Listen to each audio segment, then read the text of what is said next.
Hello everyone, I'm Terry Nealey, your 16th District State Representative. Thank you for joining me on Legislative Update.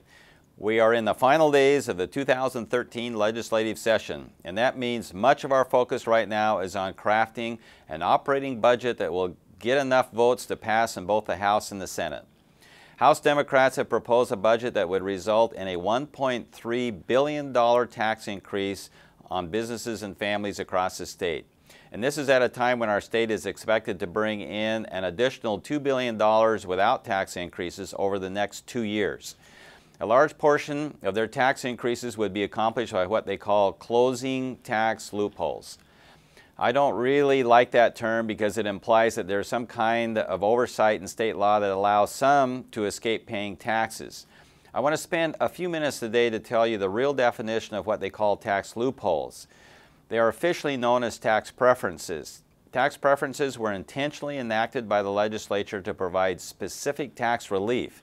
One of the main reasons we have tax preferences is to attract and retain businesses and jobs. Washington is one of 7 states that does not have an income tax. Instead, we have very high business taxes, so that puts our state at a competitive disadvantage. To compensate, the legislature has provided tax preferences for industries such as aerospace, high-tech, and agriculture. These tax preferences or reductions keep our state competitive. They attract economic investment and provide jobs for our state.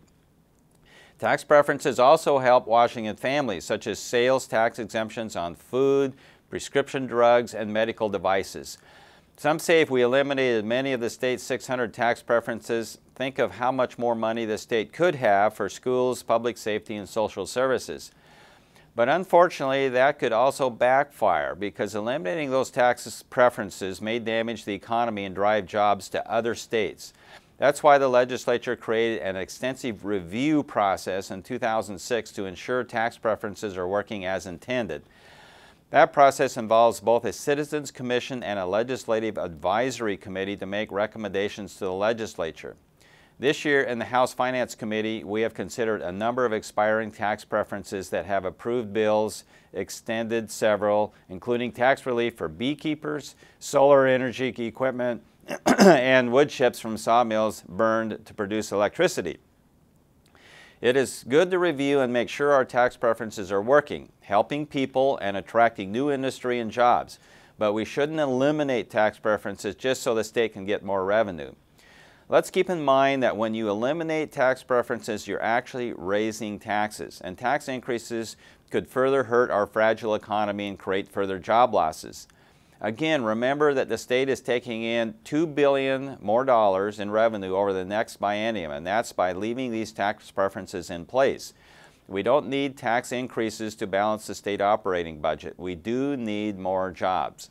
So the next time you hear someone say, let's close tax loopholes, please be aware that may be the loss of your job, your neighbor's job, or it could create an insurmountable burden on families who cannot afford higher taxes. I invite your comments on this or other legislative issues. You'll see my website address and contact information on your screen. So again, thank you for joining me on Legislative Update. I'm your State Representative, Terry Nealey.